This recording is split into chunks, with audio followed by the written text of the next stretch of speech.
ইরানে আবারও যুক্তরাষ্ট্রের হামলা, কার্গো জাহাজে ড্রোন আঘাতের প্রতিশোধ। মার্কিন ঘাঁটিতে পাল্টা আক্রমণ তেহরানের। যুদ্ধবিরতি চুক্তি লঙ্ঘনের দাবি দুপক্ষেরই। ভূমিকম্পে লন্ডভন্ড ভেনেজুয়েলায় লাশের সারি, নিহত বেড়ে 920, নিখোঁজ অর্ধ লক্ষ। ধ্বংসস্তূপে আটকা পড়াদের উদ্ধারের চেষ্টা, নতুন করে 4.9 মাত্রার ভূকম্পন। দাবদাহে বিপর্যস্ত ইউরোপ, স্পেনে এক সপ্তাহে 327 জনের মৃত্যু। টানা বৃষ্টিতে ভারতের উত্তর পূর্বাঞ্চলে ভয়াবহ বন্যা, নিউজিল্যান্ডে শক্তিশালী ঝড়ের আঘাত। এবং নকআউটে বিশ্বকাপের বিস্ময়কে ভাদ্যে স্পেনের কাছে হেরে উরুগুয়ের বিদায়। দেম্বেলের হ্যাট্রিকে নরওয়েকে গুঁড়িয়ে দিল ফ্রান্স। সকালে আর্জেন্টিনার সামনে জর্ডান।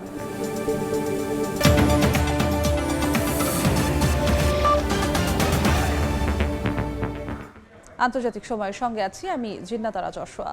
হরমুজ প্রণালী ঘিরে আবারও উত্তপ্ত মধ্যপ্রাচ্য। ওমান উপকূলে পণ্যবাহী জাহাজে হামলার জবাবে ইরানের অস্ত্র সংরক্ষণাগারে আঘাতের দাবি করেছে যুক্তরাষ্ট্র। পাল্টা মধ্যপ্রাচ্যে থাকা মার্কিন বিভিন্ন সামরিক স্থাপনাগুলোকে লক্ষ্যবস্তু বানিয়েছে তেহরান। উত্তেজনার মধ্যেই ওয়াশিংটনে যুক্তরাষ্ট্রের মধ্যস্থতায় প্রাথমিক চুক্তিতে সই করেছে ইসরায়েল ও লেবানন। তবে এই চুক্তিকে প্রত্যাখ্যান করেছে হিজবুল্লাহ।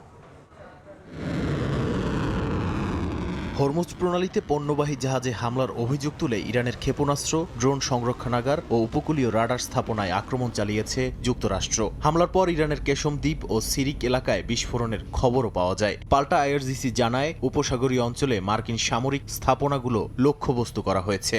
আবার হামলা হলে কঠোর জবাবের হুঁশিয়ারি দিয়েছে বাহিনীটি।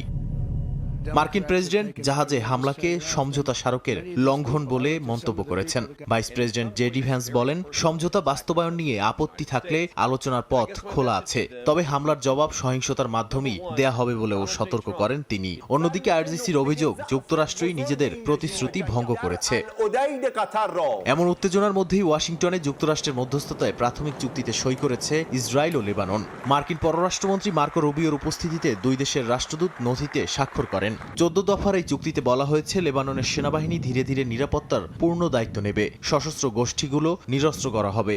এরপর ধাপে ধাপে লেবাননের ভূখণ্ড থেকে ইসরায়েলি বাহিনী সরিয়ে নেবে তেল আবিব। একই সঙ্গে লেবানন পুনর্গঠনে মানবিক ও আর্থিক সহায়তার প্রতিশ্রুতিও দিয়েছে যুক্তরাষ্ট্র।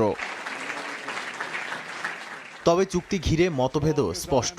ইসরায়েলি প্রধানমন্ত্রী নেতানিয়াহু বলেছেন, হিজবুল্লাহ নিরস্ত্র না হওয়া পর্যন্ত তাদের সেনারা লেবানন ছাড়বে না। অন্যদিকে হিজবুল্লাহ চুক্তি প্রত্যাখ্যান করে জানিয়েছে, ইসরায়েল পুরোপুরি সরে না যাওয়া পর্যন্ত তারা অস্ত্র ছাড়বে না। তাই মধ্যপ্রাচ্যে স্থায়ী শান্তির পথ এখনও কঠিন বলেই মনে করছেন বিশ্লেষকরা। নাদিম মারজান, সময় সংবাদ। ইরানের সঙ্গে যুক্তরাষ্ট্র ইসরায়েল সংঘাত এবং বিশ্ববাজারের চরম অস্থিতিশীলতাকে পুঁজি করে রেকর্ড মুনাফা লুটছে পশ্চিমা পুঁজিপতিরা। 4 মাসের এই যুদ্ধের জেরে আন্তর্জাতিক জ্বালানি কোম্পানি, সামরিক ঠিকাদার এবং ওয়াল স্ট্রিটের ব্যাংকগুলোর পকেট ব্যাপকভাবে ভারী হয়েছে। তবে সবচেয়ে বড় বিতর্কের জন্ম দিয়েছে অনলাইন প্রেডিকশন প্ল্যাটফর্মগুলো। ট্রাম্প প্রশাসনের আগাম তথ্য ফাঁসের মাধ্যমে কোটি কোটি ডলার হাতিয়ে নেয়ার নতুন কেলেঙ্কারি উন্মোচিত হয়েছে। ইরান যুদ্ধের জেরে বিশ্বজুড়ে তৈরি হওয়া অস্থিতিশীলতায় সবচেয়ে বেশি লাভবান হয়েছে আন্তর্জাতিক জ্বালানি কোম্পানিগুলো। হরমুজ প্রণালীতে সৃষ্ট অচলাবস্থার কারণে অপরিশোধিত জ্বালানির দাম ব্যারেল প্রতি সর্বোচ্চ $126 গিয়ে ঠেকে। এতে Saudi Aramco, British Petroleum, Shell এবং টোটাল এনার্জির মতো তেল গ্যাস জায়ান্টদের মুনাফা এক ধাক্কায় 25% পর্যন্ত বেড়ে যায়। সেই সঙ্গে হরমুজ এড়িয়ে বিকল্প রুট ব্যবহার এবং মার্কিন এলএনজি কোম্পানিগুলোর চড়া দামে গ্যাস বিক্রি এই মুনাফার পাহাড় তৈরিতে বড় ভূমিকা রেখেছে। যুদ্ধের বাজারে দ্বিতীয় বড় সুবিধাভোগী হলো অস্ত্র নির্মাতা বা সামরিক ঠিকাদার প্রতিষ্ঠানগুলো। যুদ্ধ শুরুর পরপরই আরটিএক্স, লকহিড মার্টিন, বোয়িং এবং নর্থরপ গ্রুম্যানের মতো শীর্ষ অস্ত্র নির্মাতারা মার্কিন প্রতিরক্ষা বাজেট বৃদ্ধির সুবিধা নিয়ে অস্ত্র উৎপাদন বাড়িয়েছে। নর্থরপ গ্রুম্যানের অর্ডারের ব্যাকলগ রেকর্ড $95.6 বিলিয়ন পৌঁছেছে। বিশেষজ্ঞদের মতে, পেন্টাগনের $1 ট্রিলিয়ন সামরিক চুক্তির সিংহভাগই চলে গেছে এই গুটি কয়েক বেসরকারি কোম্পানির পকেটে। হরমুজ প্রণালীতে জাহাজ চলাচলের ঝুঁকি বাড়ায় বৈশ্বিক কার্গো পরিবহন ও বিমা খাতের ব্যয় আকাশচুম্বী হয়েছে। মধ্যপ্রাচ্য থেকে পূর্ব এশিয়ায় যাতায়াতকারী ট্যাঙ্কারের ফ্রেইট রেট 1 লাফে 5 গুণ বেড়েছে, যা ফ্রন্টলাইনের মতো বড় শিপিং অপারেটরদের দৈনিক আয় $1,00,000 পৌঁছে দিয়েছে। পাশাপাশি যুদ্ধকালীন বিমা ঝুঁকি বা ওয়ার রিস্ক প্রিমিয়াম বহুগুণ বৃদ্ধি পাওয়ায় গার্ড বা স্কুলদের মতো শীর্ষ বিমা কোম্পানিগুলো রাতারাতি বিপুল মুনাফা কুড়িয়েছে। মধ্যপ্রাচ্য সংকট কাজে লাগিয়ে যুক্তরাষ্ট্রের ওয়াল স্ট্রিটের বড় ব্যাংকগুলোও তাদের ফি ও ট্রেডিং রেভিনিউ বাড়িয়েছে। 2026 সালের প্রথম 3 মাসেই JP Morgan Chase, Bank of America সহ যুক্তরাষ্ট্রের শীর্ষ 6টি বিনিয়োগকারী ব্যাংক সম্মিলিতভাবে প্রায় $48 বিলিয়ন মুনাফা করেছে। মূলত বন্ড, মুদ্রা ও পণ্য বাজারের অস্থিরতা ব্যাংকগুলোর জন্য আয়ের বড় উৎস হয়ে দাঁড়ায়। তবে সাধারণ ব্যবসায়ী ও ব্যাংকারদের ছাড়িয়ে আলোচনার কেন্দ্রে চলে এসেছে পলি মার্কেট ও কালশির মতো অনলাইন প্রেডিকশন প্ল্যাটফর্মগুলো। মার্কিন প্রেসিডেন্ট ডোনাল্ড ট্রাম্প যুদ্ধবিরতি বা বিমান হামলা স্থগিতের ঘোষণা দেওয়ার ঠিক আগ মুহূর্তে কিছু রহস্যময় নতুন অ্যাকাউন্ট থেকে নিখুঁত বাজি ধরে কোটি কোটি ডলার হাতিয়ে নেওয়া হয়। ইয়েল ইউনিভার্সিটির এক গবেষণায় দেখা গেছে ইনসাইডার ট্রেডিং বা আগাম তথ্য ফাঁসের মাধ্যমে এই সন্দেহভাজন অ্যাকাউন্টগুলো থেকে প্রায় $143 মিলিয়ন লাভ করা হয়েছে। ফারহাদ চৌধুরী, সময় সংবাদ। গাজায় ইসরায়েলি হামলায় আরও 6 ফিলিস্তিনি নিহত হয়েছেন। মধ্য ও উত্তর গাজার বিভিন্ন এলাকায় ড্রোন ও বিমান হামলায় আহত হয়েছেন আরও অনেকে। এদিকে ইসরায়েলের কারাগারে ফিলিস্তিনি বন্দীদের ওপর পদ্ধতিগত নির্যাতনের অভিযোগ তুলেছে বিভিন্ন মানবাধিকার সংগঠন। অন্যদিকে অবরোধ, আমদানি নিষেধাজ্ঞা ও অর্থ সংকটে গাজায় মানবিক সংকট আরও গভীর হচ্ছে বলে সতর্ক করেছে জাতিসংঘ। গাজা জুড়ে অব্যাহত রয়েছে ইসরায়েলি হামলা। শুক্রবার মধ্য গাজার আল মাগাজি শরণার্থী শিবিরে বেসামরিক গাড়ি লক্ষ্য করে হামলায় কয়েকজন ফিলিস্তিনি নিহত হন। একই দিনে উত্তর গাজার জাবালি আল বালাদ ও গাজা সিটির উত্তরে বেইত লাহিয়া হাউজিং প্রজেক্ট এলাকাতেও ড্রোন হামলা চালায় নেতানিয়াহু বাহিনী। এসব হামলায় বেশ কয়েকজন হতাহত হয়েছেন। ইসরায়েলি কারাগারে ফিলিস্তিনি বন্দীদের ওপর নির্যাতন এখন প্রাতিষ্ঠানিক ও পদ্ধতিগত নীতিতে পরিণত হয়েছে বলে অভিযোগ করেছে বিভিন্ন মানবাধিকার সংগঠন। ফিলিস্তিনি বার্তা সংস্থা ওয়াফায় প্রকাশিত যৌথ বিবৃতিতে বলা হয়, কারাগারগুলোকে ক্ষুধা, অপমান ও মানবিক মর্যাদা হরণের কেন্দ্র হিসেবে ব্যবহার করা হচ্ছে। তাদের দাবি, নারী, শিশু ও বয়স্ক বন্দী সহ প্রায় সবাই কোনো না কোনো ধরনের নির্যাতনের শিকার হচ্ছে। অভিযোগের তালিকায় রয়েছে বিদ্যুৎপৃষ্ট করা, খাবার, পানি ও ঘুম থেকে বঞ্চিত রাখা, শারীরিক ও মানসিক নির্যাতনের পাশাপাশি যৌন সহিংসতার ঘটনাও রয়েছে। সংকটের মধ্যেও গাজা জুড়ে খাদ্য, চিকিৎসা ও স্বাস্থ্য সহায়তা পৌঁছে দেওয়ার চেষ্টা করছে বিভিন্ন সংস্থা। জাতিসংঘের তথ্য অনুযায়ী গত এক সপ্তাহেই প্রায় 2,40,000 চিকিৎসা পরামর্শ সেবা দেওয়া হয়েছে। তবে জাতিসংঘ মহাসচিবের মুখপাত্র স্তেফান দুজারিক সতর্ক করে বলেছেন, আমদানি নিষেধাজ্ঞা, গাজার অনেক এলাকায় সীমিত প্রবেশাধিকার, অর্থায়নের ঘাটতি এবং লজিস্টিক জটিলতার কারণে আশ্রয় সামগ্রী সহ জরুরি ত্রাণের তীব্র সংকট তৈরি হয়েছে। ফলে আগের তুলনায় এখন অনেক কম পরিবার প্রয়োজনীয় সহায়তা পাচ্ছে। জাতিসংঘ জানিয়েছে, বর্তমানে কেরেম সালোম সীমান্ত ক্রসিংই গাজায় ত্রাণ সামগ্রী প্রবেশে একমাত্র কার্যকর পথ। তবে এই ক্রসিং দিয়েই প্রবেশ করার সব ধরনের পণ্য ও মানবিক সহায়তার উপর পূর্ণ নিয়ন্ত্রণ বজায় রেখেছে ইসরায়েল। মানবিক সংস্থাগুলোর আশঙ্কা, প্রবেশাধিকার ও সরবরাহ ব্যবস্থা দ্রুত স্বাভাবিক না হলে যুদ্ধবিধ্বস্ত গাজায় খাদ্য, আশ্রয় ও চিকিৎসা সংকট আরও ভয়াবহ রূপ নিতে পারে। শিউলি রোজা, সময় সংবাদ। আন্তর্জাতিক সময় আরও থাকছে। আমিরাতের মধ্যস্থতায় রাশিয়া ও ইউক্রেনের মধ্যে নতুন করে বন্দি বিনিময়ে মুক্তি পেলেন 320 জন। আর্কটিকে মস্কোর সামরিক তৎপরতা মোকাবিলায় প্রস্তুতি জোরদার ন্যাটোর। ভূমিকম্পে বিধ্বস্ত ভেনেজুয়েলায় নিহতের সংখ্যা 920 জনে দাঁড়িয়েছে। মৃতদের মধ্যে 40 জন বিদেশি নাগরিক। এখনও নিখোঁজ 50,000-এর বেশি মানুষ। হারানো স্বজনদের খোঁজে নিজেরাই নেমে পড়েছেন উদ্ধার কাজে। বিভিন্ন দেশ সহায়তার হাত বাড়িয়ে দিলেও সময়ের সঙ্গে সঙ্গে কমছে ধ্বংসস্তূপের নিচে আটকে পড়াদের বেঁচে থাকার সম্ভাবনা। দেশটিতে নতুন করে 4.9 মাত্রার ভূমিকম্প বাড়িয়েছে আতঙ্ক। এর মধ্যে বিভিন্ন স্থানে লুটপাটের খবরও পাওয়া গেছে। ভূমিকম্পে ধসে পড়া ভবনের নিচে চাপা পড়ে আছেন মা আর ছোট্ট ভাই। তাদের খুঁজে পেতে ঘন্টার পর ঘন্টা কোদাল হাতে ধ্বংসাবশেষ সরিয়ে চলছেন সিমন মেদিনা। এমন হাজারো স্বজনের অপেক্ষা আর উৎকণ্ঠার মধ্যেই ভেনেজুয়েলায় হুহু করে বাড়ছে নিহতের সংখ্যা। আহত হয়েছেন কয়েক হাজার, নিখোঁজের সংখ্যা ছাড়িয়েছে 50,000। আমি আমার মা আর ছোট ভাইকে খুঁজছি। অন্তত তাদের কোনো চিহ্ন যদি পাওয়া যায়, এমনকি তাদের কোনো জিনিসপত্র বা কাগজপত্র পেলেও সেটাই আমাদের জন্য অনেক হবে। ভূমিকম্পে সবচেয়ে ক্ষতিগ্রস্ত হয়েছে লা গুয়াইরা অঞ্চল। এখানে এ পর্যন্ত 200-এরও বেশি মানুষকে জীবিত উদ্ধার করা হয়েছে। অন্তর্বর্তীকালীন প্রেসিডেন্ট ডেলসি রদ্রিগেজ জানান, ভূমিকম্পের পর 200-এরও বেশি আফটার শক অনুভূত হয়েছে, যা উদ্ধার কাজকে আরও ঝুঁকিপূর্ণ ও জটিল করে তুলছে। আমরা এল সালভাদরের উদ্ধারকারী দলকে 7 ভাগে ভাগ করেছি। সবগুলো দল একসঙ্গে কাজ করছে। কুকুর সহ অনুসন্ধান ইউনিট এবং ড্রোন কাজ করছে। পাশাপাশি হাসপাতালগুলোতেও সহায়তা জোরদারের পরিকল্পনা রয়েছে। সেজন্য 9 টন ওষুধ পাঠানো হচ্ছে। স্বাস্থ্য খাতের সঙ্গে সমন্বয় করে আমরা কাজ করছি। আমাদের সঙ্গে চিকিৎসক, নার্স এবং প্যারামেডিকরাও রয়েছেন। উদ্ধার তৎপরতায় এরই মধ্যে যোগ দিয়েছে বিভিন্ন দেশ। দেওয়া হচ্ছে বিপুল পরিমাণ সহায়তা। উদ্ধারকারী দল, প্রশিক্ষিত অনুসন্ধানী কুকুর, ড্রোন ও জরুরি সরঞ্জাম পাঠিয়েছে যুক্তরাজ্য, যুক্তরাষ্ট্র, নেদারল্যান্ডস, মেক্সিকো ও সুইজারল্যান্ড। যুদ্ধ জাহাজ পরিবহন, বিমান মোতায়েনের পাশাপাশি 15 কোটি মার্কিন ডলারের সহায়তা ঘোষণা করেছে ওয়াশিংটন। এদিকে ভূমিকম্পে ধ্বংসস্তূপে পরিণত হওয়া এলাকাগুলোয় লুটপাটের খবর পাওয়া গেছে। লা গুয়াইরার কাচিয়া লামার এলাকায় ক্ষতিগ্রস্ত দোকান, গুদাম, সুপারমার্কেটে ঢুকে খাবার, পানি ও পোশাক নিয়ে যেতে দেখা গেছে বহু মানুষকে। ইশিতা আক্তার, সময় সংবাদ। এবার ফিফা বিশ্বকাপের খবর।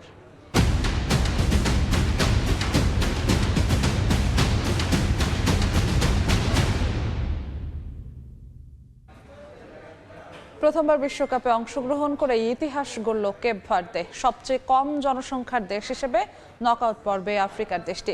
এদিকে স্পেনের কাছে হেরে বিশ্বকাপ থেকে বিদায় নিল উরুগুয়ে। 5-0 গোলে ইরাককে বিধ্বস্ত করে নকআউট পর্বের আরও কাছে পৌঁছে গেল সেনেগাল। মাত্র 5 লাখের কিছু বেশি জনসংখ্যার একটি দেশ, বিশ্বকাপের ইতিহাসে সবচেয়ে কম জনসংখ্যার দেশ হিসেবে নকআউট পর্বে ওঠার ইতিহাস গড়ল পশ্চিম আফ্রিকার দেশ কেপ ভার্দে। ম্যাচের শেষ বাঁশি বাজতেই কেউ খুশিতে চোখ ভেজায়, আবার অনেকে উল্লাসে মাতেন। টাকার অভাব, ভিসা জটিলতায় মাকে বিশ্বকাপে নিজের প্রথম ম্যাচে স্টেডিয়ামে আনতে না পারা কেপ ভার্দের গোলরক্ষক ভোজিনহা এবারও ম্যাচ জয়ের অন্যতম নায়ক।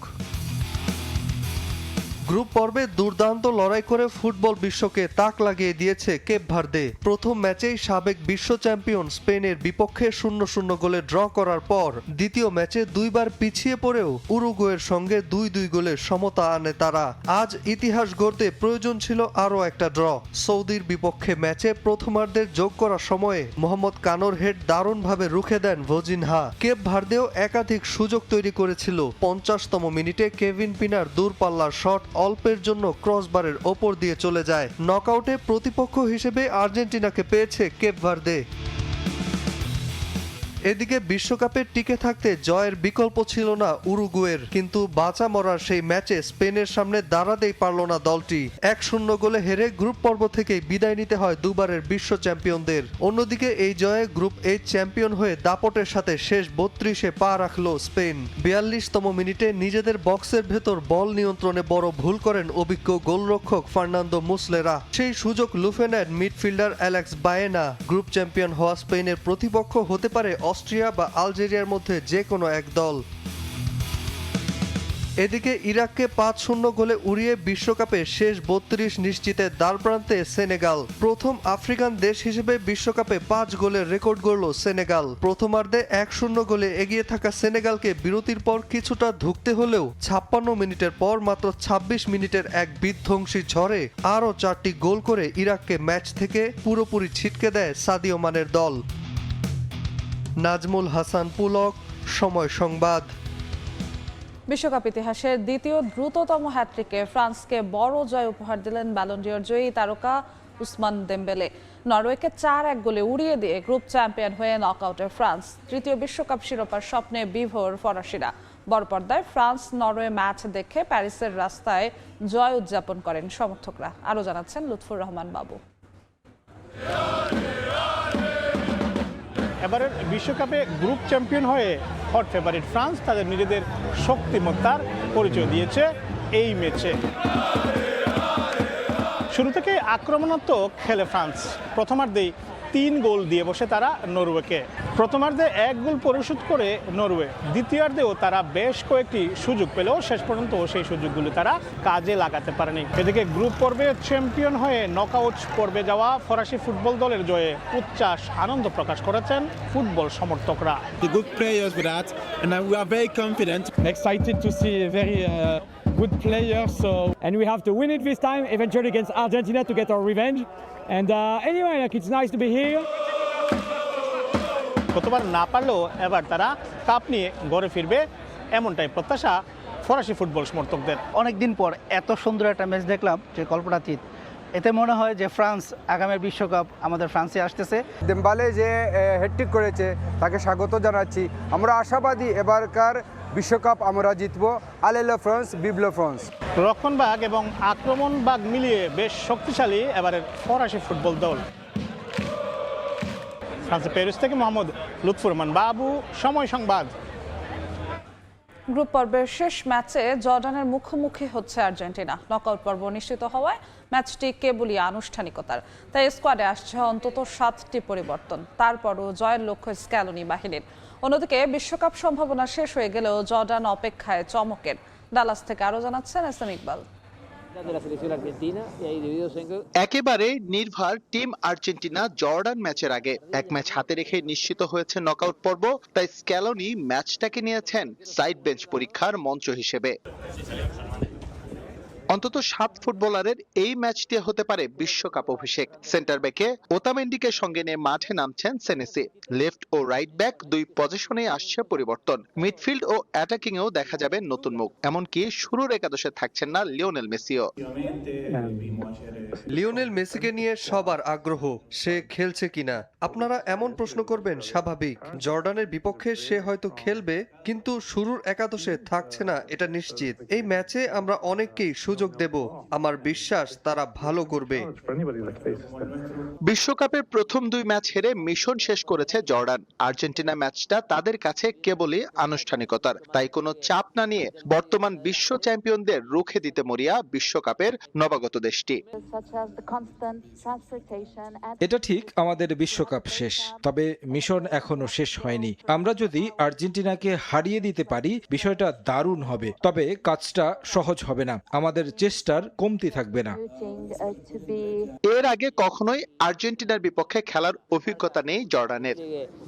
এই ইতিহাসের সর্বপ্রথম ফুটবলার হিসেবে বিশ্বকাপে 18 গোলের মাইল ফলক স্পর্শ করেছেন লিওনেল মেসি, এবং এইখানেই গ্রুপ পর্বের শেষ ম্যাচটা খেলবে আর্জেন্টিনা।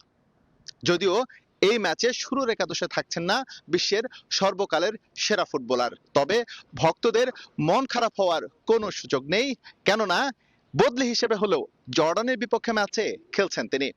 AT&T স্টেডিয়াম থেকে এস এম ইকবাল, সময় সংবাদ, ডালাস, যুক্তরাষ্ট্র। স্পেনের তীব্র দাবদাহে গেল 1 সপ্তাহে 327 জনের মৃত্যু হয়েছে। এই সংখ্যা আরও বাড়তে পারে বলে আশঙ্কা করা হচ্ছে। ফ্রান্স, জার্মানি ও বেলজিয়ামেও গরমে বিপর্যস্ত হয়ে পড়েছে জনজীবন। বিভিন্ন স্থানে কনসার্ট সহ জনসমাগম হয় এমন আয়োজন বাতিল করা হয়েছে। চলমান দাবদাহ আরও অন্তত 2 সপ্তাহ থাকতে পারে বলে সতর্ক করেছে বিশ্ব আবহাওয়া সংস্থা। ইউরোপ জুড়ে তীব্র তাপদাহে বিপর্যস্ত হয়ে পড়েছে জনজীবন। তবে সবচেয়ে ভয়াবহ পরিস্থিতি স্পেনের। গত 21 জুন থেকে গরমজনিত নানা কারণে দেশটির 3 শতাধিক মানুষের মৃত্যু হয়েছে। অনেকে শারীরিক জটিলতায় অসুস্থ হয়ে হাসপাতালে ভর্তি আছেন। বিশেষজ্ঞরা বলছেন, এ বছরের জুন মাস দেশটির ইতিহাসের সবচেয়ে উষ্ণ সময়গুলোর একটি। গরমে উদ্বেগজনক পরিস্থিতি ফ্রান্সেও। পশ্চিমাঞ্চলের একটি শহরের তাপমাত্রা উঠেছে 43.8 ডিগ্রি সেলসিয়াসে। গরম থেকে বাঁচতে নদী খালে নেমে গত 1 সপ্তাহে ডুবে মারা গেছেন বেশ কয়েকজন। একই সময়ে জার্মানির সারব্রুকেনে 41.3 ডিগ্রি সেলসিয়াস তাপমাত্রা রেকর্ড করা হয়েছে, যা দেশটির ইতিহাসে সর্বোচ্চ। গবেষণায় দেখা গেছে তাপমাত্রা বেশি থাকলে মানুষের মধ্যে রাগ, আক্রমণাত্মক আচরণ, সড়কে উত্তেজনা ও সহিংসতার ঘটনা বেড়ে যায়। এমনকি মানসিক স্বাস্থ্যজনিত সমস্যায় জরুরি বিভাগে যাওয়া রোগীর সংখ্যাও বাড়ে। অন্যদিকে বেলজিয়াম, নেদারল্যান্ডস ও সুইজারল্যান্ডেও চরম গরমে জারি করা হয়েছে রেড অ্যালার্ট। কয়েকটি স্থানে কনসার্ট সহ জনসমাগমের অনুষ্ঠান বাতিল করা হয়েছে। গরমের সরাসরি প্রভাব পড়েছে স্থানীয়দের জীবনযাত্রায়। নেদারল্যান্ডসে 40 ডিগ্রি সেলসিয়াসের কাছাকাছি তাপমাত্রা রেকর্ড করা হয়েছে। সুইজারল্যান্ডে নদীর পানি অতিরিক্ত গরম হয়ে যাওয়ায় একটি পারমাণবিক বিদ্যুৎ কেন্দ্রের 2টি রিঅ্যাক্টরও সাময়িকভাবে বন্ধ রাখতে হয়েছে। বিশ্ব আবহাওয়া সংস্থা বলছে এই তাপপ্রবাহ আগামী আরও 2 সপ্তাহ পশ্চিম, মধ্য ও দক্ষিণ ইউরোপের বড় অংশে অব্যাহত থাকতে পারে। তীব্র গরমের কেন্দ্র ধীরে ধীরে বলকান অঞ্চলের দিকে সরে যাবে। ঈশিতা আক্তার, সময় সংবাদ। ইউরোপের বিভিন্ন দেশে তাপমাত্রা ছাড়িয়েছে 40 ডিগ্রি সেলসিয়াস। গবেষকরা বলছেন মাত্র 5 দশক আগেও এমন তাপমাত্রা ছিল অসম্ভব। এর কারণ হিসেবে দীর্ঘমেয়াদী বৈশ্বিক উষ্ণায়নকে দায়ী করছেন তারা। তাই ভবিষ্যতে এমন চরম তাপপ্রবাহ ঘন ঘন দেখা দিতে পারে বলে সতর্ক করছেন বিজ্ঞানীরা। জলবায়ু পরিবর্তনের ভয়াবহ রূপ দেখছে ইউরোপ। তীব্র দাবদাহের কবলে যুক্তরাজ্য, ফ্রান্স, স্পেন, ইতালি সহ বিভিন্ন দেশ। অনেক স্থানে তাপমাত্রা 40 ডিগ্রি সেলসিয়াস ছাড়িয়েছে। প্রশ্ন উঠেছে, প্রকৃতির এই বিরূপ দিক রাতারাতি তৈরি হয়েছে কিনা। বিজ্ঞানীরা বলছেন মাত্র 5 দশক আগেও এই তাপপ্রবাহ ছিল অসম্ভব। জলবায়ু পরিবর্তনের প্রভাব নিয়ে গবেষণা করা সংস্থা ওয়ার্ল্ড ওয়েদার এট্রিবিউশন প্রকাশিত এক গবেষণা বলছে, জুনে ইউরোপে যে ভয়াবহ তাপপ্রবাহ চলছে তা মানুষের সৃষ্ট জলবায়ু পরিবর্তনের সরাসরি প্রভাব। গবেষকদের বিশ্লেষণে দেখা যায় 1976 সালের জলবায়ু পরিস্থিতিতে এমন তাপপ্রবাহ কার্যত অসম্ভব ছিল। গবেষকদের মতে এই তাপপ্রবাহের পেছনে এল নিনোর কোনো ভূমিকা নেই। মূল কারণ দীর্ঘমেয়াদী বৈশ্বিক উষ্ণায়ন। বর্তমানে ইউরোপ বিশ্বের সবচেয়ে দ্রুত উষ্ণ হয়ে ওঠা মহাদেশ, যেখানে 1980-এর দশক থেকে বৈশ্বিক গড়ের দ্বিগুণ হারে তাপমাত্রা বেড়েছে। তাই ভবিষ্যতে এমন চরম তাপপ্রবাহ ঘন ঘন দেখা দিতে পারে বলে সতর্ক করছেন বিজ্ঞানীরা। আমরা দেখেছি 1976 সালে ইউরোপে যে বড় তাপপ্রবাহ হয়েছিল, তারপর গত 50 বছরে পরিস্থিতি নাটকীয়ভাবে বদলে গেছে। জলবায়ু যত বেশি উষ্ণ হতে থাকবে, এ ধরনের ঘটনা ততই ঘন ঘন ঘটবে। ভবিষ্যতে এমন তাপপ্রবাহ হয়তো খুব স্বাভাবিক একটা ঘটনায় পরিণত হবে। ইউরোপীয় ইউনিয়নের কপারনিকাস ক্লাইমেট চেঞ্জ সার্ভিস এবং আইপিসিসির তথ্য অনুযায়ী ইউরোপ দ্রুত উষ্ণ হয়ে ওঠার প্রধান কারণ জীবাশ্ম জ্বালানি পোড়ানোর ফলে সৃষ্ট গ্রিনহাউস গ্যাস। এর সঙ্গে স্থলভাগের দ্রুত উত্তপ্ত হওয়া, মাটির আর্দ্রতা কমে যাওয়া এবং দীর্ঘস্থায়ী হিটডোমের মতো আবহাওয়াগত পরিস্থিতি তাপপ্রবাহকে আরও তীব্র করে তুলছে। জলবায়ু পরিবর্তনের প্রভাব মোকাবিলায় 2টি বিষয়ের উপর জোর দেন বিজ্ঞানীরা: কার্বন নিঃসরণ কমিয়ে সমস্যার উৎপত্তি স্থলেই তা বন্ধ করা এবং জলবায়ু পরিবর্তনের সাথে নিজেদের খাপ খাইয়ে নেওয়া। এছাড়া অবকাঠামো, নগর পরিকল্পনা এবং জনস্বাস্থ্য ব্যবস্থাকে নতুন বাস্তবতার সঙ্গে গুরুত্ব দেওয়া জরুরি বলে মনে করছেন তারা। বরকতুল্লাহ, সময় সংবাদ। টানা বৃষ্টিতে ভারতের উত্তর পূর্বাঞ্চলে ভয়াবহ বন্যা ও ভূমিধস দেখা দিয়েছে। পানিবন্দী বহু মানুষ। অন্যদিকে ঘূর্ণিঝড় মেখালার প্রভাবে তাইওয়ানের দক্ষিণাঞ্চলে তীব্র জলাবদ্ধতা দেখা দিয়েছে। বন্ধ ঘোষণা করা হয়েছে অফিস, আদালত ও শিক্ষা প্রতিষ্ঠান। নিউজিল্যান্ডে শক্তিশালী ঝড়ে প্রায় 200 ফ্লাইট বাতিল করা হয়েছে। ভারতের অরুণাচল প্রদেশে কয়েকদিনের টানা বৃষ্টিতে ভয়াবহ বন্যা ও ভূমিধস দেখা দিয়েছে। পাহাড় ধসে বন্ধ রয়েছে বিভিন্ন সড়ক। সবচেয়ে বেশি ক্ষতিগ্রস্ত হয়েছে সাগালি ও কেইপানিয়র জেলা। বন্যায় হতাহত ও নিখোঁজের খবর পাওয়া গেছে। পানিবন্দীদের জন্য হেলিকপ্টারে ত্রাণ পৌঁছে দেওয়া হচ্ছে। এদিকে জলবিদ্যুৎ প্রকল্প থেকে পানি ছাড়ার পর আসামের লাখিমপুর জেলায় বহু গ্রাম পানির নিচে তলিয়ে গেছে। গতকাল রাত 8টার দিকে এনইপিসিওর বাঁধ থেকে হঠাৎ পানি ছাড়া হয়। এরপরই পুরো এলাকা পানির নিচে তলিয়ে যায়। বাঁধ থেকে পানি ছাড়া হবে এমন কোনো আগাম তথ্য আমরা পাইনি। পানি আমাদের এলাকায় পৌঁছানোর আগেই গবাদি পশু সরিয়ে নেওয়ার সুযোগও মেলেনি। এতে আমাদের 2-3টি গরু ও কয়েকটি ছাগল হারিয়ে গেছে। এদিকে ঘূর্ণিঝড় মেখালার প্রভাবে তাইওয়ানের কাওশিয়ং, তাইনান ও পিংতুং অঞ্চলে প্রবল বৃষ্টিতে ভয়াবহ জলাবদ্ধতা তৈরি হয়েছে। রাস্তাঘাট পানির নিচে তলিয়ে গেছে। অনেক বাড়ি ও মোটরসাইকেল ডুবে গেছে। কোথাও কোথাও হাঁটু পানি মারিয়ে চলাচল করছেন মানুষ। বন্ধ ঘোষণা করা হয়েছে অফিস, আদালত ও শিক্ষা প্রতিষ্ঠান। ভোরে বন্যার পানি ঢুকতে শুরু করে। কিছু সময়ের জন্য পরিস্থিতি স্বাভাবিক হয় এবং পানি নেমে যায়, কিন্তু আবারও ভারী বৃষ্টি শুরু হয়, নতুন করে বন্যা দেখা দিয়েছে। অন্যদিকে শক্তিশালী ঝড়ে বিপর্যস্ত নিউজিল্যান্ডের মধ্যাঞ্চল। রাজধানী ওয়েলিংটনে ঝড়ো হাওয়ায় গাছ উপড়ে পড়ে, বিদ্যুৎ বিচ্ছিন্ন হাজারো মানুষ। বিদ্যুৎ কর্মীরা অনেক এলাকায় সংযোগ ফিরিয়ে আনলেও এখনও হাজার হাজার মানুষ বিদ্যুৎহীন। ঝড়ের কারণে বাতিল হয়েছে প্রায় 200-র মতো ফ্লাইট। দেশের বিভিন্ন এলাকায় বৈরী আবহাওয়ার সতর্কতা জারি রয়েছে। ইশিতা আক্তার, সময় সংবাদ। প্রধানমন্ত্রী মালয়েশিয়া এবং চীন সফর নিয়ে পররাষ্ট্র মন্ত্রণালয়ে ব্রিফিং চলছে, সরাসরি যাচ্ছি সেখানে। মালয়েশিয়া এবং চীন সফরে অভূতপূর্ব সাফল্যের জন্য এই মহান সংসদ মাননীয় প্রধানমন্ত্রী ও সংসদ নেতা জনাব তারেক রহমানকে ধন্যবাদ জানাচ্ছে এবং প্রস্তাবটি সংসদের উভয় সরকারি এবং বিরোধী উভয় পক্ষের সম্মতিতে গৃহীত হয়েছে। পরে যখন মাননীয় প্রধানমন্ত্রী সংসদে এলেন, আমি যখন সংসদে ছিলাম, পুরো সংসদ তাকে অভিবাদন জানিয়েছে এই ভিজিটের সাফল্যের জন্য। স্পিকার তখন বললেন, বাংলাদেশের অর্থনীতিকে, পররাষ্ট্রনীতিকে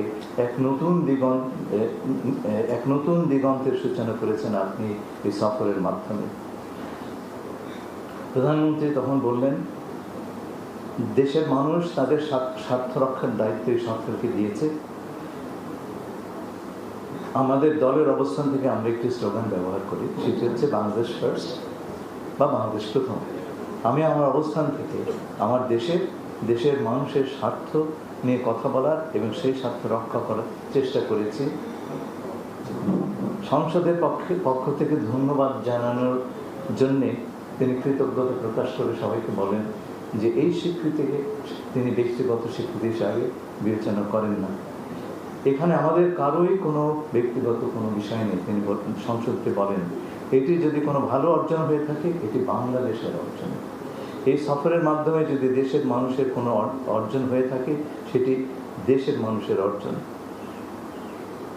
সংসদের সব সদস্য, বিশেষ করে বিরোধী দলের নেতাকে ধন্যবাদ জানিয়ে মাননীয় প্রধানমন্ত্রী বলেন, সংসদের সকল সদস্য, বিশেষ করে বিরোধী দলের নেতা দেশের জন্য, দেশের মানুষের পক্ষে কাজ করার জন্য উৎসাহ প্রদান করেছেন। সেজন্য আমি সকল সদস্যকে আন্তরিকভাবে ধন্যবাদ জানাচ্ছি। আমি কথাগুলো বললাম, তার কারণ হচ্ছে বাংলাদেশ ফার্স্ট এই নীতির একটা বড় ধরনের আমরা সাফল্য দেখলাম এই সফরগুলিতে। এই সফরে উনি মালয়েশিয়ার প্রধানমন্ত্রী, ওয়ার্ল্ড ইকোনমিক ফোরামের সিইও এবং চীনের প্রধানমন্ত্রীর সঙ্গে একান্তে কথা বলেছেন।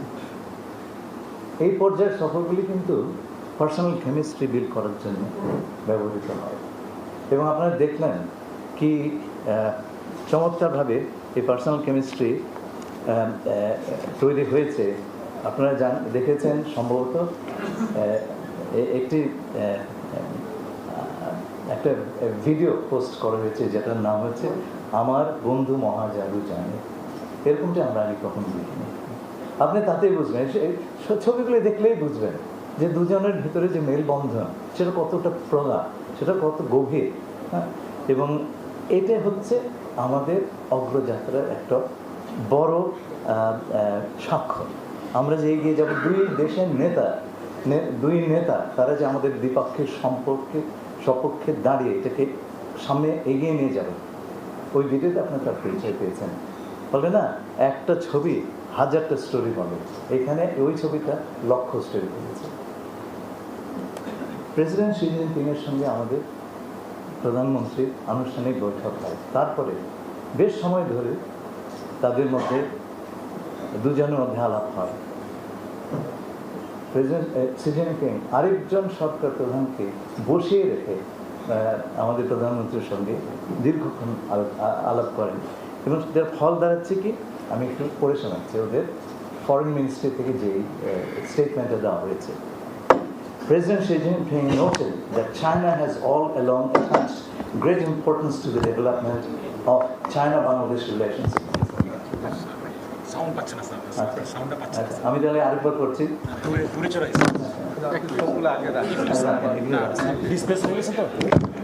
আচ্ছা, আপনারা কিছু শব্দ তো পেয়েছেন। আচ্ছা আচ্ছা আচ্ছা তো সেই বৈঠকের পর চীনা রাষ্ট্রপতি শি জিনপিং সাথে আমাদের প্রধানমন্ত্রীর বৈঠক, একান্ত বৈঠকের পর চীনের পররাষ্ট্র মন্ত্রণালয়ের ব্রিফিংয়ে যে কথাটি বলা হয়, আমি একটু উদ্ধৃতি দিচ্ছি। President Xi Jinping noted that China has all along attached great importance to the development of China-Bangladesh relations and stayed true to the policy of good neighborliness and friendship toward all the people of Bangladesh. No matter how the world changes, China will not waver in its commitment to the overall direction of China-Bangladesh friendly relations, and will always be a trustworthy good friend, good neighbor, and a good partner of Bangladesh.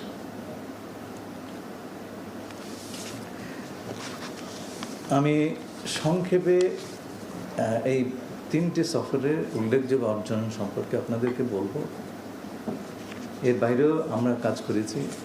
আমাদের মাননীয় প্রধানমন্ত্রী পররাষ্ট্র উপদেষ্টা সে দেশের রাজনৈতিক নেতৃবৃন্দের সঙ্গে বৈঠক করেছেন এবং টেমওয়ে সই করেছেন। আমাদের বিডার চেয়ারম্যান তিনি ইনভেস্টমেন্ট সামিট খুব সাকসেসফুল অর্গানাইজ করেছিলেন, সেই সম্পর্কে বলবেন।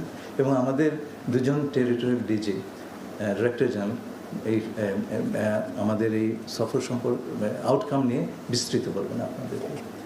আমি শুধু তিনটে সফরের উল্লেখযোগ্য অর্জনগুলি বলছি। মালয়েশিয়ার ব্যাপারে দুই দেশের মাননীয় প্রধানমন্ত্রীর উপস্থিতিতে সংস্কৃতি বিষয়ে একটি সমঝোতা স্মারক এবং সন্ত্রাসবাদ প্রতিরোধে সক্ষমতা বৃদ্ধি ও বিনিয়োগ সম্প্রসারণ বিষয়ে মন্ত্রী পর্যায়ে দুটো নোট বিনিময় করা হয়। দীর্ঘদিন ধরে স্থগিত থাকা পররাষ্ট্র মন্ত্রণালয়ের দ্বিপাক্ষিক বৈঠক বা বাইল্যাটারাল কনসালটেশন মিটিং দ্রুত পুনরায় শুরু করার বিষয়ে উভয় পক্ষ ঐক্যমতে আসে। বাংলাদেশ মালয়েশিয়া মুক্ত বাণিজ্য চুক্তি বা ফ্রি ট্রেড এগ্রিমেন্ট আলোচনা দ্রুত শুরু এবং 2027 সালের মধ্যে একটি পারস্পরিকভাবে লাভজনক সমন্বিত ও ভবিষ্যৎ মুক্তি চুক্তি সম্পাদনের লক্ষ্যে অগ্রসর হওয়ার অঙ্গীকার ব্যক্ত করা হয়েছে। Malaysia Bangladesh joint business council প্রতিষ্ঠার অগ্রগতিকে স্বাগত জানানো এবং দুই দেশের ব্যবসায়ী সমাজের মধ্যে নিয়মিত সংলাপ, পারস্পরিক ব্যবসায়িক যোগাযোগ ও বিনিয়োগ সহযোগিতা জোরদারের বিষয়ে আমরা আলোচনা করেছি। শ্রম সহযোগিতার বিষয়ে নিরাপদ, নিয়মিত ও স্বচ্ছ অভিবাসনের অঙ্গীকার দুই পক্ষ পুনর্ব্যক্ত করেছে এবং বাংলাদেশি কর্মী নিয়োগ পুনরায় শুরু, দক্ষ কর্মী প্রেরণ এবং অনিয়মিত শ্রমিকদের বৈধকরণ বিষয়গুলি, বিশেষ করে 8,000 শ্রমিকের কর্মে যোগদানের বিষয়টি মালয়েশিয়ার প্রধানমন্ত্রী আশ্বাস দিয়েছেন। এই বিষয়ে আমাদের ডিরেক্টর জেনারেল বিস্তৃত বলবেন। এছাড়া মালয়েশিয়া অবস্থিত এবং নিয়োগ প্রাপ্ত কর্মীদের কল্যাণ এবং নিরাপত্তা নিশ্চিতকরণ ও নিয়োগ ব্যয় হ্রাসের বিষয়ে উভয় পক্ষের ঐক্যমত হয়েছে। শ্রম সহযোগিতা বিষয়ক জয়েন্ট ওয়ার্কিং গ্রুপ এর মাধ্যমে বিদ্যমান সমঝোতা স্মারক বা মেমোরেন্ডাম অফ আন্ডারস্ট্যান্ডিংয়ের মূল্যায়ন এবং বর্তমান প্রয়োজনের আলোকে নতুন হালনাগাদ মেমোরেন্ডাম অফ আন্ডারস্ট্যান্ডিং প্রণয়নের বিষয়ে আমরা একমত হয়েছি। এতে বাইলাটারাল বিষয়। এর বাইরে রোহিঙ্গা সংকটের টেকসই সমাধান এবং প্রত্যাবাসনের বিষয়ে মালয়েশিয়ার সক্রিয় ভূমিকা তারা আমাদের কাছে ব্যক্ত করেছেন। আপনারা হয়তো জানেন মালয়েশিয়াতে প্রায় 2 লক্ষ রোহিঙ্গা বাস্তুচ্যুত রোহিঙ্গা বসবাস করেন। এই বিষয়টি আমাদের দুদেশের কমন একটা বিষয় এবং আমরা পরস্পরের সাথে আমাদের পলিসি কোঅর্ডিনেট করে এই সমস্যার সমাধানের জন্য প্রচেষ্টা করব বলে আমরা একমত হয়েছি। দ্বিতীয় হচ্ছে আঞ্চলিক বিষয়। আঞ্চলিক বিষয়ে আমরা আসিয়ান সেক্টরাল ডায়ালগ পার্টনার হিসাবে অন্তর্ভুক্ত অর্জনের সচেষ্ট আছি এবং মালয়েশিয়া এই বিষয়ে তাদের দৃঢ় সমর্থন আমাদেরকে দেবেন বলে জানিয়েছেন। এছাড়াও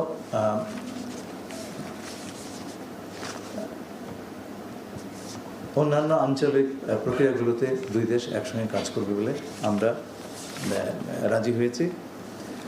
ওয়ার্ল্ড ইকোনমিক ফোরামে এটা হচ্ছে ওয়ার্ল্ড ইকোনমিক ফোরামের গ্রীষ্মকালীন অধিবেশন। তাদের বার্ষিক অধিবেশন ডাভোসে হয়, আপনারা জানেন। এটা হচ্ছে ডালিয়ানে, প্রতি 2 বছর ডালিয়ানে এটা অনুষ্ঠিত হয় এই সেশনটা। এবং এখানে এবার বিশ্বের উদীয়মান শক্তিগুলোর সরকার প্রধানদেরকে আমন্ত্রণ জানানো হয়েছিল এবং তার পুরোধা হিসেবে আমাদের প্রধানমন্ত্রী এই ফোরামে অংশগ্রহণ করেন। বাংলাদেশ বিশ্ব ফোরামে জলবায়ু পরিবর্তন সংক্রান্ত চ্যালেঞ্জ মোকাবেলায় সম্মুখবর্তী দেশ হিসাবে একটি প্রধান ভূমিকা পালন করছে ইউনাইটেড নেশনস এবং অন্যান্য সকল ফোরামে।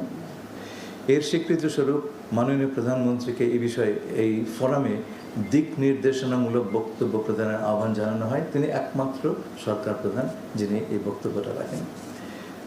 এছাড়াও ওয়ার্ল্ড ইকোনমিক ফোরামের সিইও এবং প্রেসিডেন্টের সাথে আমাদের মাননীয় প্রধানমন্ত্রীর দীর্ঘ বৈঠক হয় এবং সেখানে মাননীয় প্রধানমন্ত্রী ওয়ার্ল্ড ইকোনমিক ফোরামের সিইওকে অনুরোধ করেন যে তাদের বার্ষিক নিয়মিত যে অধিবেশন ডাভোসে অনুষ্ঠিত হয় সেখানে এই বিষয়টি প্রমিনেন্টলি ইনক্লুড করতে এবং সিইও আনন্দের সাথে এটি করবেন বলে আমাদেরকে জানিয়েছেন।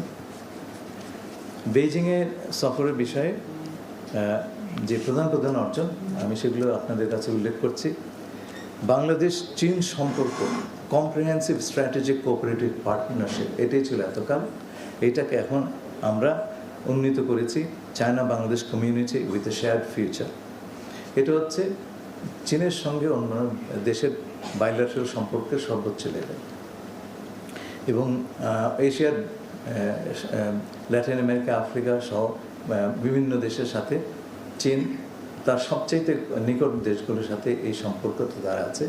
এর ভেতরে আছে যেমন ধরেন আমাদের অঞ্চলে শ্রীলঙ্কা, পাকিস্তান, মালদ্বীপস, আমার জানা মতে আসিয়ান অঞ্চলে ইন্দোনেশিয়া, ভিয়েতনাম, কম্বোডিয়া, থাইল্যান্ড, আমাদের এই অঞ্চলে এশিয়ার বাইরে বড় বড় শক্তির মধ্যে আছে ব্রাজিল, নাইজেরিয়া, এরকম। তো এইটা হচ্ছে তাদের বাইলেটারাল সম্পর্কের সর্বোচ্চ ধাপ এবং আমরা আনন্দিত যে এবার আমরা আমাদের সম্পর্কটা সেই ধাপে উন্নীত করতে পেরেছি। এছাড়াও এর আগে আমরা ফরেন অফিস কনসালটেশন করেছি সেক্রেটারি লেভেলে। এটা এখন দুই দেশের পররাষ্ট্র মন্ত্রী পর্যায়ে কৌশলগত সংলাপ নিয়মিতভাবে আমরা চালু করব। এছাড়াও আমরা 2+2 ডায়ালগ মেকানিজম এক্সপ্লোর করব যাতে ফরেন পলিসি এবং সিকিউরিটি অ্যাসপেক্টগুলো আমরা সমন্বিতভাবে দেখতে পাই। মংলা বন্দরের আধুনিকায়ন ও সম্প্রসারণ প্রকল্প এবং চট্টগ্রামে চীনা অর্থনৈতিক ও শিল্পাঞ্চল উন্নয়ন প্রকল্প দ্রুততার সাথে বাস্তবায়নের ব্যাপারে আমরা দুই পক্ষই একমত হয়েছি। বিআরআই এর আওতায় বেল্ট অ্যান্ড রোড ইনিশিয়েটিভ আওতায় বড় ও ছোট কল্যাণমূলক প্রকল্প, জনকল্যাণমূলক প্রকল্প, এই ব্যাপারে উভয় ক্ষেত্রে আমরা সহযোগিতা করব বলে রাজি হয়েছি। উন্নয়ন সহযোগিতা, মানব সম্পদ, কৃষি, শিক্ষা, বাণিজ্য ও বিনিয়োগ এবং গণমাধ্যম সহযোগিতা সহ দুই দেশের মধ্যে 8টি সমঝোতা স্মারক, 3টি চুক্তি, 1টি প্রোটোকল এবং 1টি জয়েন্ট অ্যাকশন প্ল্যান আমরা স্বাক্ষর করেছি এই ভিজিটের সময়। বিএনপি এবং কমিউনিস্ট পার্টি অফ চায়না মধ্যে সমঝোতা স্বাক্ষর হয়েছে এবং আমাদের পররাষ্ট্র উপদেষ্টা এ বিষয়ে পরে বলবেন। আর বিরাট সাথে চীনের প্রাইভেট এন্টিটির সাথে 2টি চুক্তি এবং 1টি সমঝোতা স্মারক স্বাক্ষরিত হয়েছে এবং আমি আগেই বলেছি অত্যন্ত সফল একটা ইনভেস্টমেন্ট সামিট আমরা সেখানে করতে পেরেছি। বিরাট চেয়ারম্যান এই বিষয়ে আপনাদেরকে পরবর্তীতে বলবেন। আঞ্চলিক সংযোগ জোরদারের বিষয়ে বিশেষ করে কুনমিং থেকে বাংলাদেশের বন্দরগুলিতে মাল্টিমোডাল পরিবহন সংযোগ এবং চীন কর্তৃক প্রস্তাবিত এবং চীন বাংলাদেশ মিয়ানমার ইকোনমিক করিডোর প্রস্তাবটি তারা করেছেন, এটা আপনারা শুনেছেন ইতিমধ্যে। তিস্তা নদীর ব্যাপক ব্যবস্থাপনা ও পুনরুদ্ধার প্রকল্প এর উল্লেখযোগ্য অগ্রগতি হয়েছে। চীন সর্বসাধ্য সহায়তা প্রদান করবে বলে জানিয়েছেন এবং আমরা দুপক্ষে একমত হয়েছি যে সম্ভাব্যতা সমীক্ষা সেটা আমরা ত্বরান্বিত করব। Feasibility study. এটা হচ্ছে যে কোনো প্রকল্পের প্রথম ধাপ। আপনি একটা প্রকল্প ফিজিবল কিনা সেটা আপনি প্রথমে নিরূপণ করবেন, এরপরে তার বাস্তবায়ন বা তার অর্থায়নের বিষয়ে আলোচনা হবে। সুতরাং এইটাই হচ্ছে প্রথম ধাপ এবং আমরা এটা ত্বরান্বিত, দুপক্ষের মিলিত প্রচেষ্টায় আমরা এটা ত্বরান্বিত করার ব্যাপারে এক ঐক্যমতে এসেছি। এছাড়াও সমন্বিত পানি সম্পদ ব্যবস্থাপনা, বন্যা প্রতিরোধ, নদী ড্রেজিং এবং সংশ্লিষ্ট প্রযুক্তি বিনিময় সহযোগিতা গভীর করার বিষয়ে আমরা একমত হয়েছি। বাংলাদেশ ব্রিক্স, এসসিও এবং আরসিইপির যোগদানের বিষয়ে চীনের সর্বাত্মক সহযোগিতার প্রতিশ্রুতিও পেয়েছে। এই হচ্ছে মোটা দাগে আপনার 3টি ভিজিটে আমাদের উল্লেখযোগ্য অর্জনসমূহ। আপনাদেরকে অসংখ্য ধন্যবাদ।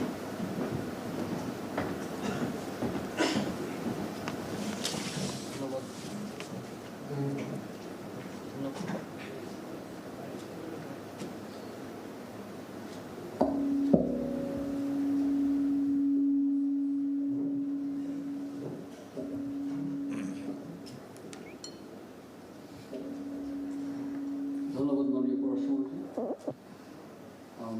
আমি এই পর্যায়ে অনুরোধ জানাবো মাননীয় প্রধানমন্ত্রী, মাননীয় পররাষ্ট্র বিষয়ক উপদেষ্টা জনাব হুমায়ুন কবিরকে রাজনৈতিক পরিসরে মাননীয় প্রধানমন্ত্রীর যে এঙ্গেজমেন্ট ছিল সে বিষয়ে আপনাদের অবগত করতে।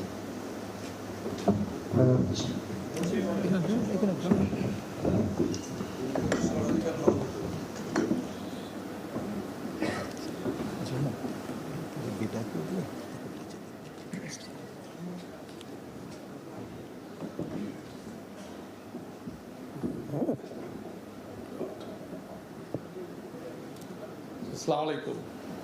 I think it's clear, no? Bismillahirrahmanirrahim. মাননীয় পররাষ্ট্রমন্ত্রী, পররাষ্ট্র প্রতিমন্ত্রী, chairman Bangladesh investment development authority, মাননীয় পররাষ্ট্র সচিব সাহেব, ডাইরেক্টর জেনারেল বৃন্দ, আমাদের সামনে সম্মানিত সাংবাদিকবৃন্দ, আসসালামু আলাইকুম।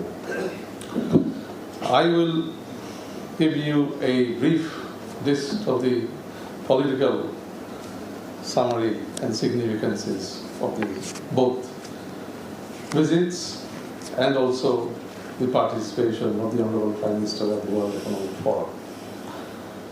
Prathame, if I start with Malaysia, Honorable Foreign Minister has touched on one of the principal outcomes of that bilateral visit, which is the agreement to take forward a free trade agreement. Political significance that both leaders, the political equation of this visit has created great warmth among the Honorable Prime Minister, Honorable Prime Minister, and the Honorable Prime Minister of Malaysia, Dato Sri Anwar Ibrahim. Both have pledged they will fast track this FTA agreement. FTA agreement তো আপনারা নিশ্চয় জানেন, এগুলো বিভিন্ন ফেজে হয়। So official talks start, but is phasing processটা both have agreed politically to fast track it. So it will happen far earlier than any normal track FTA, in normal time frame, যেগুলোতে FTA discussions conclude. The second significant point is that Bangladesh and Malaysia, both Honorable Prime Ministers took the position to support and work on international platforms together, and Malaysia will be supportive of having, in terms of our interest in becoming a sectoral dialogue partner in Asia. Once we've done the FTA, also potentially CPTPP market, যেটা Southeast Asia, largest market, we will apply and make an application that Malaysia will also support once the FTA is concluded, to enter a big market in Southeast Asia, which is one of the largest markets in the world. The other political significance is the logistics of the itinerary and organization of this visit. And the Honorable Prime Minister was there for around, you can say, potentially half a day. He met with the Prime Minister for bilateral meetings, Prime Minister Anwar Ibrahim, but he also had an audience with the King. So it shows the level of interest Malaysia had in his visit. মানে বিভিন্ন স্টেকহোল্ডাররা political স্টেকহোল্ডাররা গিয়া 3 দিনেও they cannot meet necessarily the Prime Minister and the King, or even in a day visit. And here Bangladesh's Prime Minister went for half a day, and in half a day all significant stakeholders, political bolen, state bolen, government bolen, all came to meet him, gave him the platform of audience because of who he represents and the value he brings to the table. The value he is an elected Prime Minister of এই যে বলিবার এবার যে 2/3 ভোটে নির্বাচিত প্রধানমন্ত্রী বাংলাদেশে. So he represents approximately 200 million people, which Malaysia find of strategic interest to them. So this is why they need to talk to him. They need to forge a relationship of friendship both ways. So Bangladesh diplomatically doesn't go just to talk and please one side. It goes and gets, where there is convergence of interest, convergence of friendship, convergence of strategic need and interest, Bangladesh makes and strengthens its diplomatic ties on the basis of that. So the friendship of the two political leaders will now be pivotal in moving the bilateral agenda between Bangladesh and Malaysia. Secondly, from Malaysia we moved on to at the invitation of the World Economic Forum, we moved on to Dalian City in China. This was a meeting of the annual meeting of the new champions, known as Summer Davos, but the annual meeting of the new champions. New champions are into there is a very big political significance to it. They don't invite anybody. They invite a very selective group of political leaders, business leaders, academics, civil society, other sectors, but very selective. And they select and choose these leaders on the basis of the potential influence and impact they are having on world affairs. So, Child Masher Matai, you can see what has attracted them to the Honorable Prime Minister Tariq Rahman. Unar Halkhanam কর্মসূচি, উনার পরিবেশ নিয়ে চিন্তা, উনার এই যে 25 কোটি গাছ এর স্যাপলিংস লাগানো, এবং বাংলাদেশের vast majority of the people he has influenced and convinced through a democratic elections to give him a overwhelming mandate.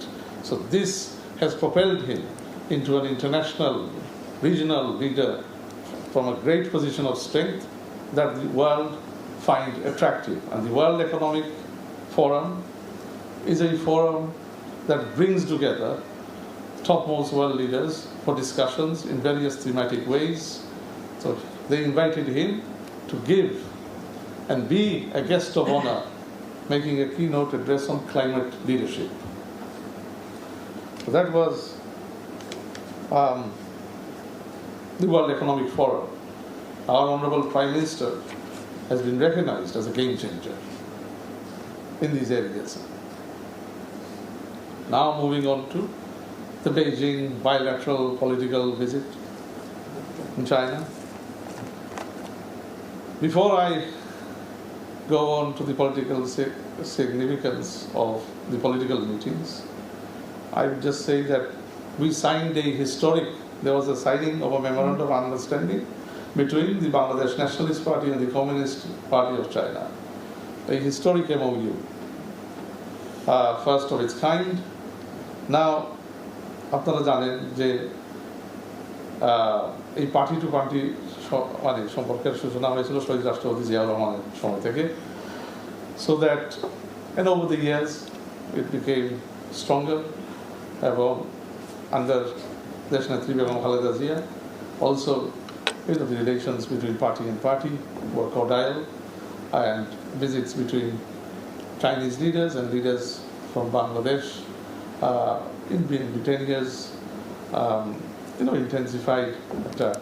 Goodwill was always there. So now প্রধানমন্ত্রীর মালয়েশিয়া এবং চীন সফর নিয়ে পররাষ্ট্র মন্ত্রণালয়ের ব্রিফিং চলছে। আমরা সরাসরি যুক্ত ছিলাম সেখানে। পররাষ্ট্র মন্ত্রণালয়ের ব্রিফিং এর বাকি অংশ দেখতে ভিজিট করুন সময় টিভির ফেসবুক পেজে। আন্তর্জাতিক সময় আরও থাকছে। ভারতের রাম মন্দিরের অনুদানের 7 কোটি রুপি আত্মসাৎ নিয়ে বিতর্ক, ট্রাস্টের শীর্ষ 2 কর্মকর্তার পদত্যাগ, গ্রেফতার 8, তদন্তকে আইওয়াস আখ্যা কেজরিওয়ালের। ভারতের অযোধ্যায় রাম মন্দিরের অনুদানের 7 কোটি রুপি আত্মসাতের ঘটনায় তোলপাড় সৃষ্টি হয়েছে। পদত্যাগ করেছেন ট্রাস্টের সাধারণ সম্পাদক সহ শীর্ষ 2 কর্মকর্তা। বিশ্বাসভঙ্গ ও জালিয়াতির অভিযোগে ট্রাস্টের কর্মী ও সাবেক চালক সহ 8 জনকে গ্রেফতার করেছে উত্তরপ্রদেশ পুলিশ। তদন্তকে আইওয়াস বলে আখ্যা দিয়েছেন আম আদমি পার্টি প্রধান অরবিন্দ কেজরিওয়াল। অন্যদিকে মুখ্যমন্ত্রী যোগী আদিত্যনাথ বলেছেন জড়িতদের কাউকেই ছাড় দেওয়া হবে না।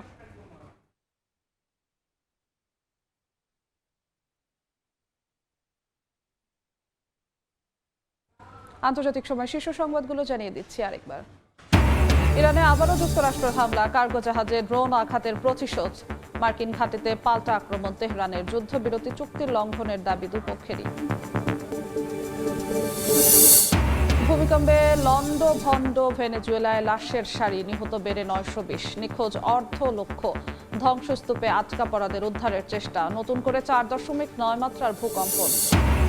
এবং দাবদাহে বিপর্যস্ত ইউরোপ, স্পেনে 1 সপ্তাহে 327 জনের মৃত্যু, টানা বৃষ্টিতে ভারতের উত্তর পূর্বাঞ্চলে ভয়াবহ বন্যা, নিউজিল্যান্ডে শক্তিশালী ঝড়ের আঘাত।